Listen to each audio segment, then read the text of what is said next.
गलता लोहा। जैसे कि हमने इस पाठ का सारांश बता दिया आपको। अब इस पाठ का वाचन शुरू करते हैं। इस पार्ट 2 में तो मोहन के पैर अनायास ही शिल्पकार टोले की ओर मुड़ गए।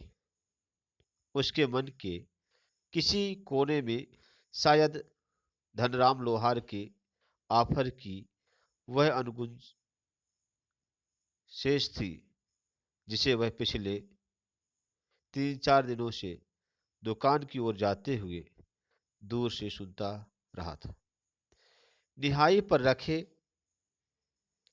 लाल गर्म लोहे पर पड़ती हथौड़े की थप थप आवाज, ठंडे लोहे पर लगती चोट से उठता ठनकता स्वर और निशाना साधने से पहले खाली निहाई पर पड़ती हथौड़ी की खनक, जिन्हें वह दूर से ही पहचान सकता था।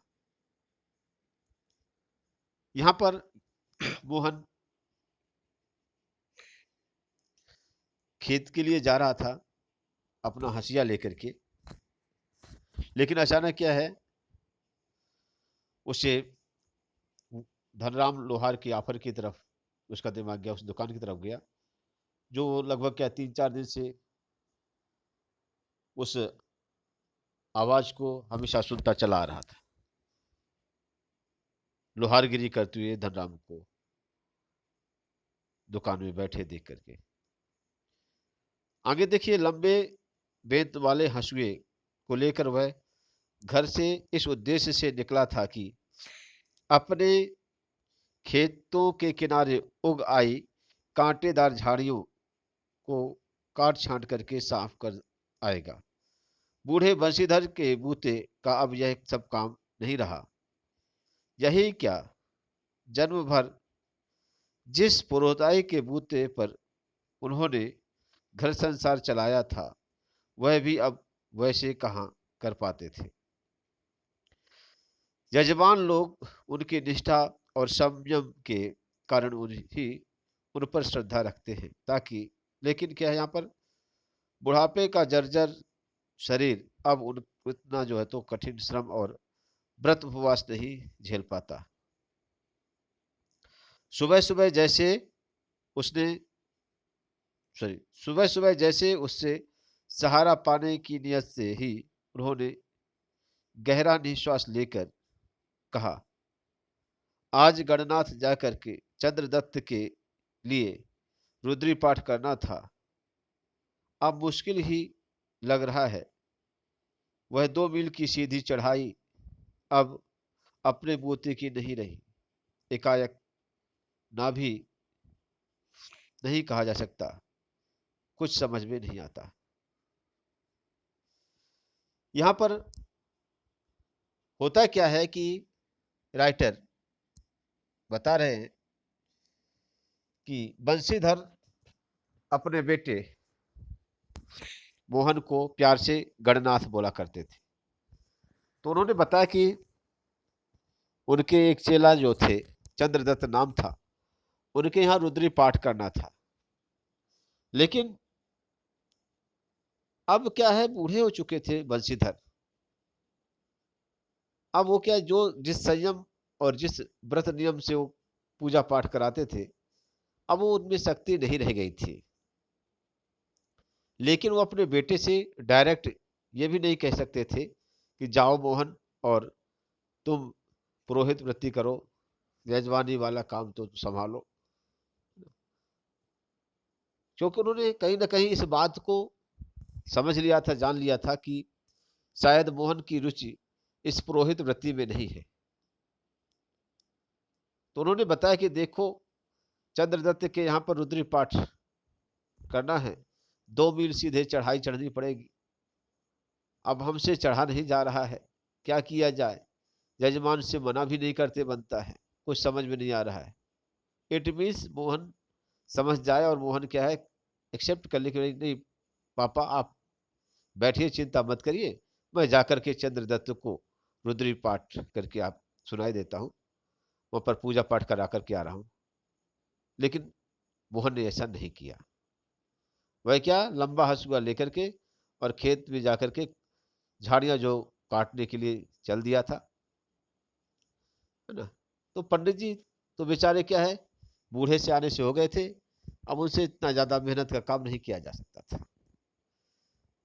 उनके चेला चपाटी जो थे मात्र श्रद्धा भावना उनके साथ रखते थे कि भाई हमारे पंडित जी क्या है, बड़े संयमी हैं, बहुत अच्छे हैं, तो सीधा सामान जो है तो वैसे पहुंचा देते थे, दान पुण्य वैसे कर देते थे, इसी से घर का गुजारा चलता था।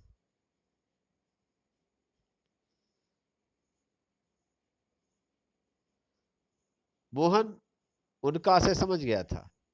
मोहन समझ गया था कि उनके पिताजी, उनके पापा उनसे क्या कह रहे हैं ना, कि जाओ बेटा जा करके चंद्रदत्त के यहाँ पर रुद्री पाठ कराओ। लेकिन क्या, मोहन जानते हुए भी अनजान बन गया, ऐसी बात नहीं की, लेकिन पिता की तरह ऐसे अनुष्ठान कर पाने का ना उसे अभ्यास ही है और ना ही वैसी गति। मोहन समझ गया था, लेकिन मोहन के पास अपने पिता की तरह पाठ पूजा पाठ करने का अभ्यास नहीं था, ना ही ठीक है, ना ही जो तो ऐसी गति थी, स्पीड थी। पिता की बातें सुनकर भी उसने उनका भार हल्का करने का कोई जो सुझाव नहीं दिया। जैसे हवा में बात कही गई थी वैसे ही अनुत्तरित रह गई। मतलब जैसे यहाँ पर वंशीधर ने डायरेक्ट नहीं कहा था, सुनाया था बस, तो वैसे ही क्या है, मोहन ने सुन बस लिया, उसका कोई उत्तर नहीं दिया। पिता का भार हल्का करने के लिए वह खेतों की ओर चला था, लेकिन हंसुए की धार पर हाथ फेरते हुए उसे लगा कि वह पूरी तरह से कुंद हो चुका है। धनराम अपने बाएं हाथ में धौंकनी फूंकता हुआ दाहिने हाथ से मुट्ठी में गर्म होते हुए लोहे के को उलट पलट रहा था, और मोहन भट्टी से दूर हट करके एक खाली कनिस्तर के ऊपर बैठा उसकी कारीगरी को पारखी निगाहों से देख रहा था। अब उसमें हंसुए में क्या है, धार लगवाने के लिए मोहन चला धनराम के पास। तो वहां पर क्या है, मोहन अपने काम में लगा, सॉरी धनराम अपने काम में लगा था, और मोहन क्या कनस्तर में बैठा हुआ था। कनस्तर क्या है, जिसमें आयल के लिए क्या है, पहले टीन का एक डब्बा हुआ करता था, ये क्यूबाइड शेप में होता है। तो वहां पर उसी में पहले क्या है, टेबल वगैरह नहीं थे, स्टूल वगैरह नहीं रहा करते, तो स्टूल नहीं रहती थी, कुर्सियां, है ना। अपना देश गरीब था तो क्या है, स्टूल है, और यहाँ पर क्या है, ना ही तो कुर्सी कुछ नहीं होती थी, तो एज स्टूल के लिए, बैठने के लिए उसका इस्तेमाल करते थे लोग बाग, गरीब लोग। तो वहां पर क्या है, मोहन उसी में बैठ गया, और क्या है, वहीं पर बैठे बैठे मोहन को देख रहा था। मास्टर त्रिलोक सिंह तो अब गुजर गए होंगे, मोहन ने पूछा। किससे पूछ रहे, मोहन चूंकि बाहर रहता था लखनऊ में, तो धनराम से पूछता है कि भैया क्या मास्टर त्रिलोक सिंह तो मर गए होंगे ना। हाँ, वे दोनों अब अपने बचपन की दुनिया में लौट आए थे। धनराम की आंखों में एक चमक सी आ गई। वह बोला, माठ साहब भी क्या आदमी थे लला, अभी पिछले साल ही गुजरे। सच कहूं, आखिरी दम तक उनकी छड़ी का डर लगा ही रहता था। दोनों ही हो करके हंस दिए। कुछ क्षणों के लिए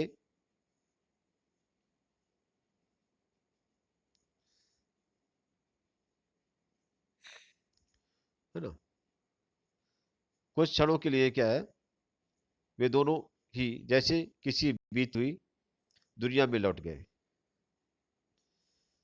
धनराम बता रहा है कि मुझे मास्टर साहब का डर अभी तक क्या है, जब तक जिंदा थे तब तक क्या है, वाले पढ़ाना लिखाना सब बंद कर दिए थे, पढ़ना लिखना मैंने बंद कर दिया, लेकिन उनका डर अभी तक बना था हमें। ठीक है, दोनों हंस रहे थे, अपने पुराने बचपन की बातों उन्हें कोई आपस में याद आ रही थी।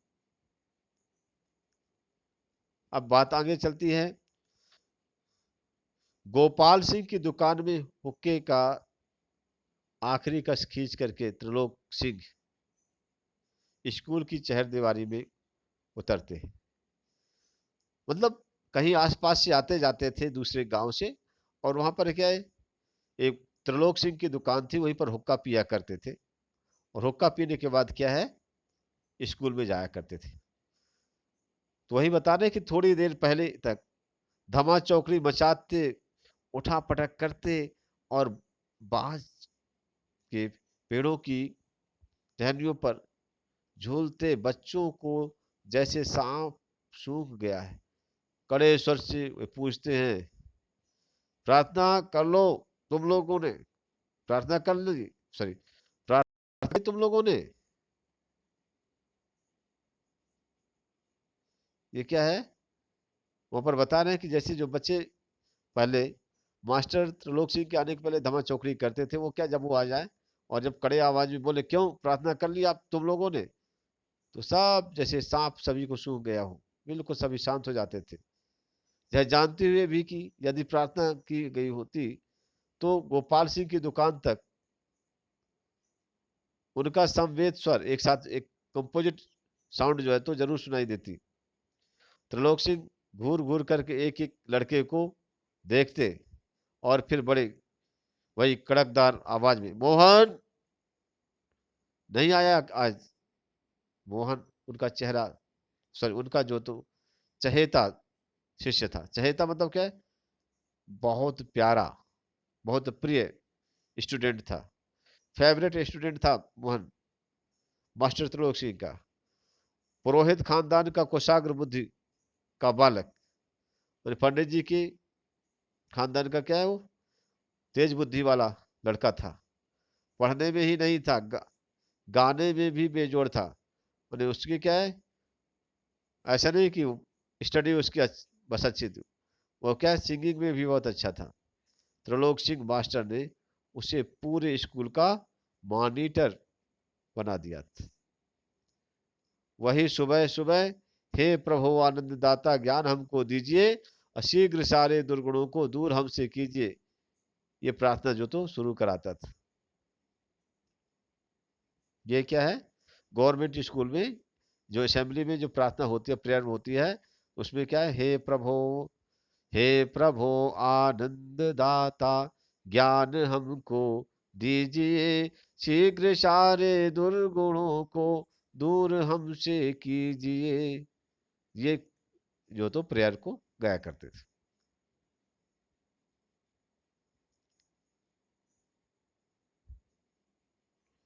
इसके बाद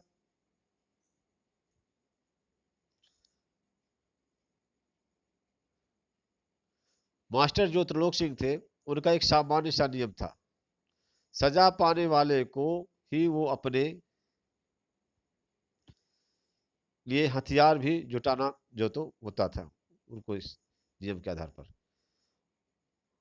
और जाहिर है, बलि का बकरा अपने से अधिक मास्टर के संतोष को ध्यान में रख करके टहनी का चुनाव ऐसे करता था जैसे वह अपने लिए नहीं बल्कि किसी दूसरे को दंडित करने के लिए हथियार का कर रहा हो।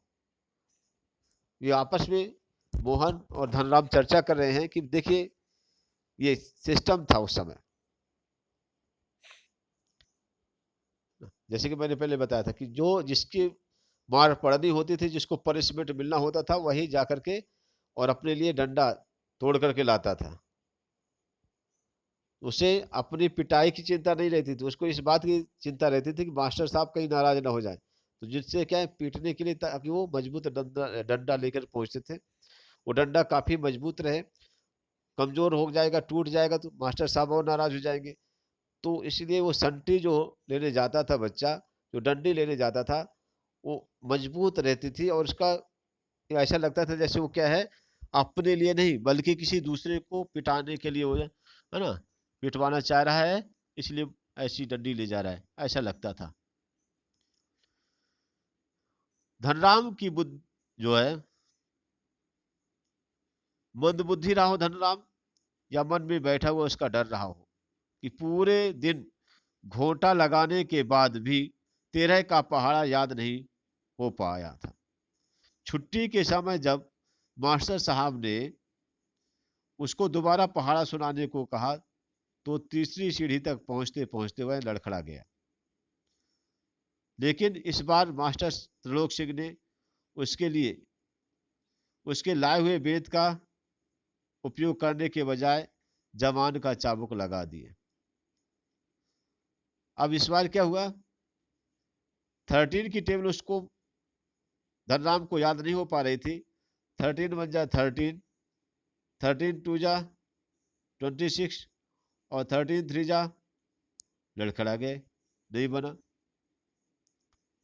तो ऐसी स्थिति में क्या हुआ, उन्होंने जवान का चाबुक चलाया, डंडे से पिटाई नहीं की और क्या कह दिया कि वहां पर तेरे दिमाग में तो लोहा भरा है, दे विद्या का ताप कहाँ लगेगा इसमें। अपने थैले से 5-6 हंसिया जो तो निकाल करके उन्होंने क्या किया, धनराम को धार लगाने के लिए दे दिया, पकड़ा दिया। किताबों की विद्या का ताप लगाने की सामर्थ्य धनराम के पिता की ही नहीं थी। धनराम हाथ पैर चलाने लायक जैसे हुआ था कि बाप ने उसे धौकने फूकने या सान लगाने के काम में उलझाना शुरू कर दिया था और फिर धीरे धीरे हथौड़े से लेकर के घन चलाने की विद्या सिखाने लगा। फर्क इतना ही था कि जहां मास्टर साहब त्रिलोक सिंह उसे अपनी मनपसंद का वेद चुनने की छूट दे देते थे, वहीं गंगाराम इसका चुनाव जो तो स्वयं करता था और जरा सी गलती होने पर छड़ बेत हत्था जो भी उसके हाथ में लग जाए उसी से अपना प्रसाद दे देते थे। एक दिन गंगाराम अचानक चल बसे तो धनराम ने सहज भाव से उनकी विरासत संभाल ली और पास पड़ोस के गांव वालों को याद नहीं रहा कि कब गंगाराम की आफर को धनराम की आफर कहने लगे।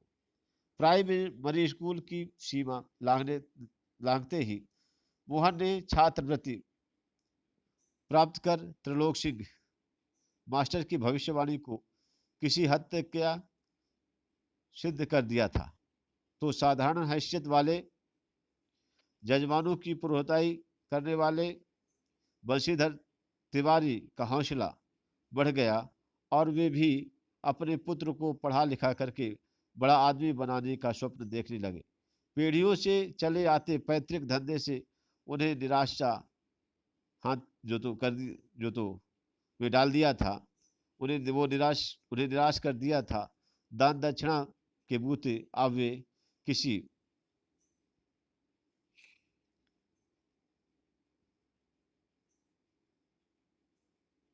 तरह परिवार का आधा पेट भर पाते थे।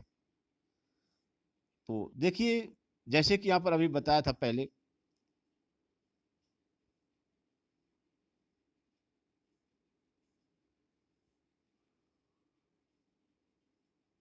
कि यहाँ पर मास्टर त्रिलोक सिंह की बात यहाँ पर बताई गई कि वहां पर वो चर्चा करते हैं आपस में और उन्होंने कह दिया कि भाई देखो, तुम्हारे दिमाग में क्या है, लोहा भरा हुआ है, अर्थात तुम क्या है, विद्या का ताप अब तुमको नहीं लगेगा, पढ़ाई लिखाई नहीं कर पाओगे। ऐसा कह करके उससे क्या है, मानसिक रूप से वो क्या है, वैसे भी उसके पिताजी का देहांत हो गया था ऐसा वहाँ उस बीच में, और मानसिक रूप से भी क्या वो पढ़ाई के प्रति उसकी अभिरुचि जो तो नहीं रही और उसे भी लगने लगा था कि शायद वो क्या नहीं पढ़ पाएगा।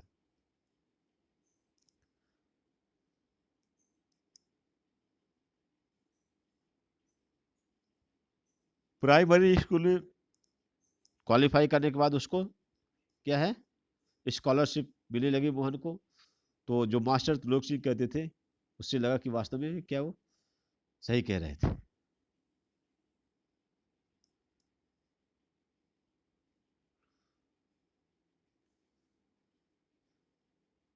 अब पंडित ताई के भरोसे क्या हो रहा था, पूरा घर के परिवार का जो आधा पेट ही भर पा रहा था। मोहन पढ़ लिख करके वंश का दारिद्रता मिटा देगा, यह उसकी हार्दिक इच्छा थी। लेकिन इच्छा होने भर से सब कुछ नहीं हो जाता। आगे की पढ़ाई के लिए जो स्कूल था वह गांव से 4 मील दूर था। 2 मील की चढ़ाई के अलावा बरसात के मौसम में रास्ते में पड़ने वाली नदी की समस्या अलग थी। तो भी बंशीधर ने हिम्मत नहीं हारी और लड़के का नाम स्कूल में लिखा दिया। बालक मोहन लंबा रास्ता तय करके स्कूल जाता और छुट्टी के बाद थका मादा घर लौटता तो पिता पुराणों की कथाओं से विद्याभ्यासी बालकों का उदाहरण देकर के उसे उत्साहित करने की कोशिश करते रहते।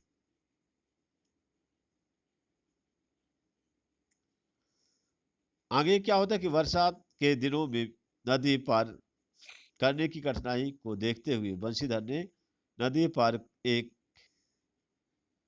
वहां पर गांव के में एक जो तो यजमान के घर पर मोहन का जो तो डेरा तय कर दिया। घर के अन्य बच्चों की तरह मोहन खा पी करके स्कूल जाता और छुट्टियों में नदी पार करके उतर कर होने अगर उतरी हुई है तो पार करके और गांव लौट आता था। संयोग की बात है कि एक बार छुट्टी के पहले दिन जब नदी का पानी उतर रहा था और मोहन कुछ घसियारों के साथ नदी पार कर रहा था तो नदी के दूसरी ओर भारी वर्षा होने के चलते चलाते अचानक नदी का पानी का स्तर जो तो बढ़ने लगा। पहले नदी की धारा में झाड़ झंकार और पात पत्तल आने शुरू हुए तो अनुभवी घसियारों ने तेजी से पानी को काट करके आगे बढ़ने की कोशिश की, लेकिन किनारे पहुंचते पहुंचते मटमैले पानी का रेला आ ही गया। वे लोग किसी प्रकार सकुशल इस प्रकार पहुंचने में सफल हो सके। इस घटना के बाद बंशीधर घबरा गए। बिरादरी के एक संपन्न परिवार का युवक रमेश इन दिनों लखनऊ में से यहाँ पर छुट्टियों में आया था। बातों ही बातों पर बंशीधर ने मोहन की पढ़ाई के संबंध में उसे अपनी चिंता प्रकट की तो उसने न केवल अपनी सहानुभूति जताई बल्कि उन्हें सुझाव दिया कि वे मोहन को उनके साथ ही लखनऊ भेज दें। घर में जहाँ 4 प्राणी हैं वहाँ एक और बढ़ जाता है तो कोई अंतर नहीं पड़ता, बल्कि बड़े शहर में रह करके वह अच्छी तरह पढ़ लिख सकता है। ये किसका कथन था?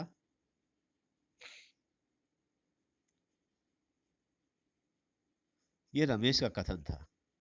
ठीक है। अब रमेश जो है उनसे उनको अपने साथ लेखक को लखनऊ ले जाना चाह रहे हैं।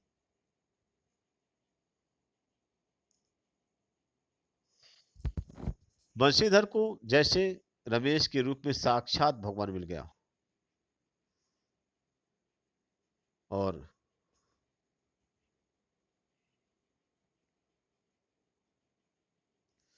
उनकी आंखों से पानी छलछलाने लगा। प्रेम के आंसू, खुशी के आंसू आंखों से निकल पड़े।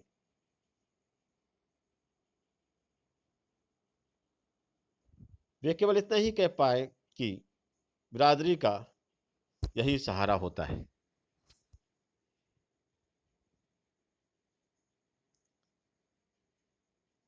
और इससे ज्यादा वो कहें तो कहें क्या। भाई बंधु जो होते हैं विपत्ति में साथ देते हैं, तभी तो भाई बंधु हैं। और अगर विपत्ति में साथ नहीं देते तो किस बात के लिए भाई बंधु।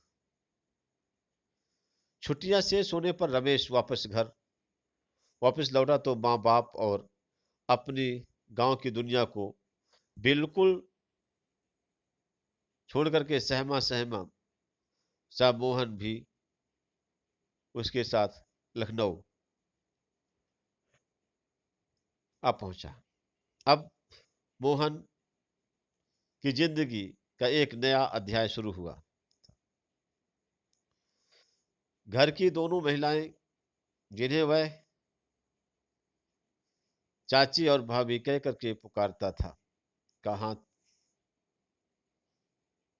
बांटने के अलावा धीरे धीरे वह मोहल्ले को मोहल्ले की जो तो सभी चाचियों और भाभीियों के लिए काम में हाथ बटाने का साधन बन चुका था। मोहन थोड़ा वही तो ला दे बाबा, सॉरी, थोड़ा मोहन थोड़ा वही, थोड़ा दही वही नहीं, मोहन थोड़ा दही तो ला दे बाजार से। मोहन ये कपड़े धोबी को तो दे आ। मोहन 1 किलो आलू तो ले आ। इस तरीके से घर के लोगों के अलावा पास पड़ोस की औरतें भी क्या मोहन को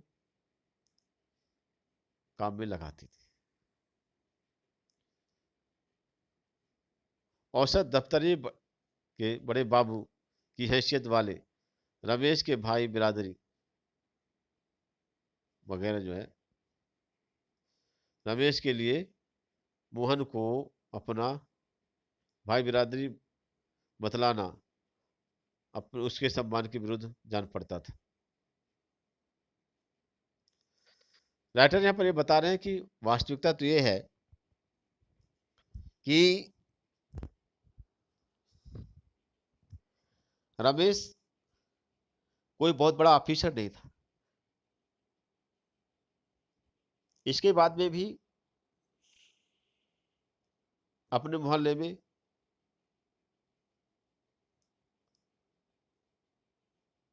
वे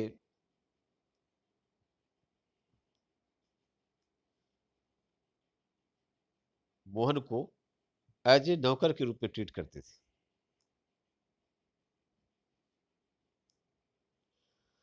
उनको कभी भी ये नहीं बताया कि भाई हमारे पट्टीदार में कि हमारा भाई है, रिश्ते में लगता है। उसको क्या है, लगता था कि हमारी बेइज्जती हो जाएगी।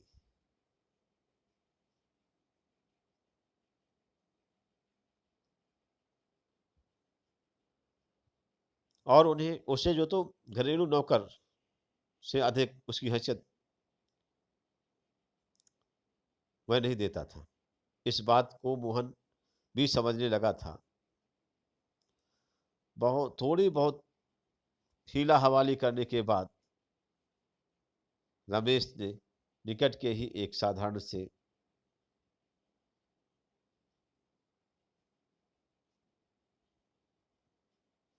स्कूल में उसका नाम लिखवा दिया।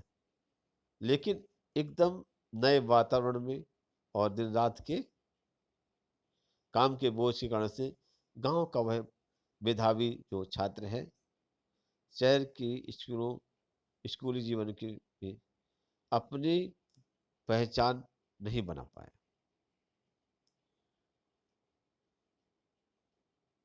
उसका जो जीवन एक बंधी बधाई लीक पर चलता रहा। रमेश या उसके घर का कोई भी प्राणी गांव जाने वाला होता, वरना उन छुट्टियों को भी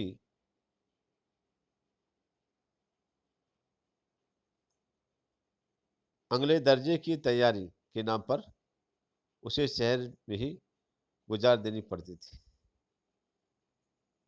अगले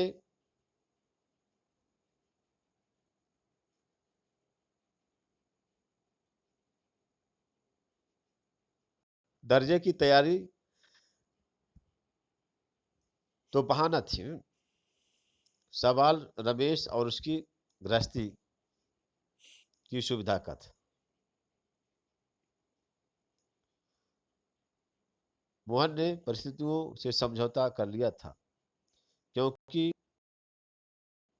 और कोई चारा भी नहीं था। घर वालों को अपनी वास्तविक स्थिति बता करके वह दुखी नहीं होना चाहता था।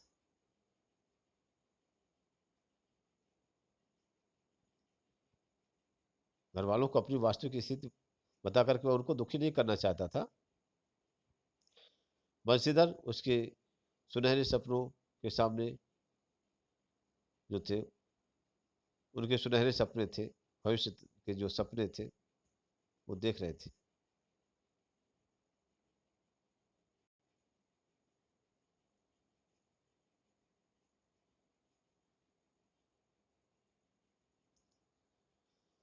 तो आगे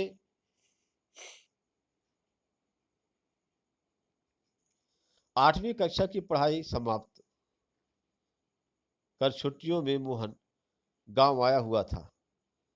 जब वह लौट करके लखनऊ पहुंचा तो उसने अनुभव किया कि रमेश के परिवार के सभी 3 लोग, जैसे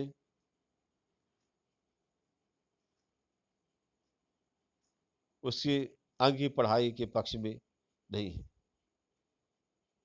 बात घूम फिर करके जिस ओर से आती वह उसी मुद्दे पर जरूर फंस कर जाती थी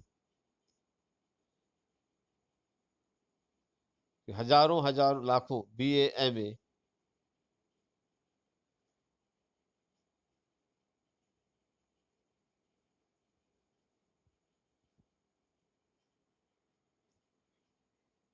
भर्ती करा दिए। मोहन की दिलचस्पी में कोई विरोध अंतर नहीं आता था। वह पहले की तरह स्कूल और घरेलू कामकाज में व्यस्त रहता था। धीरे धीरे 1.5-2 वर्षों का वह समय भी जीत गया और मोहन अपने पैरों पर खड़ा हो के लिए कारखाना और फैक्ट्रियों के चक्कर लगाने लगा था।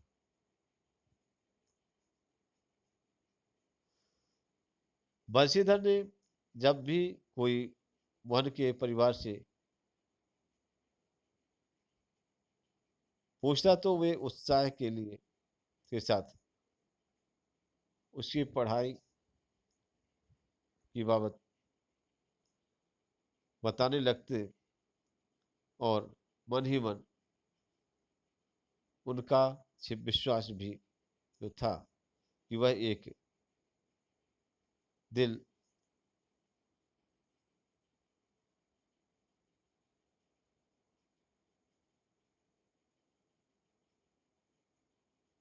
वास्तविकता का ज्ञान हुआ तो एक सिर्फ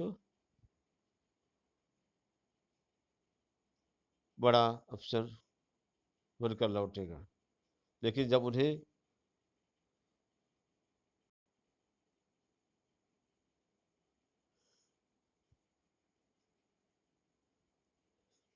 वास्तविकता का ज्ञान हुआ तो सिर्फ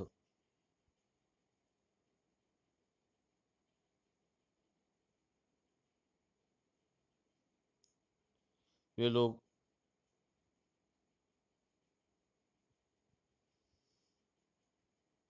यहाँ पर जब उन्हें वास्तविकता का ज्ञान हुआ तो ना सिर्फ उन्हें गहरा दुख हुआ, बल्कि वे लोग क्या है, वे लोगों को अपने स्वप्न भंग की जानकारी देने का साहस नहीं जुटा पाए। धनराम ने भी एक दिन उनसे मोहन के बारे में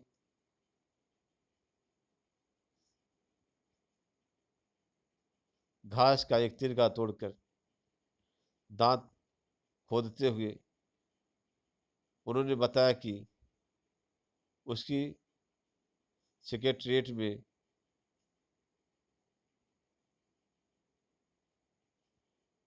नियुक्ति हो गई है और शीघ्र ही विभागीय परीक्षाएं देकर वह बड़े पद पर पहुंच जाएगा। धनराम को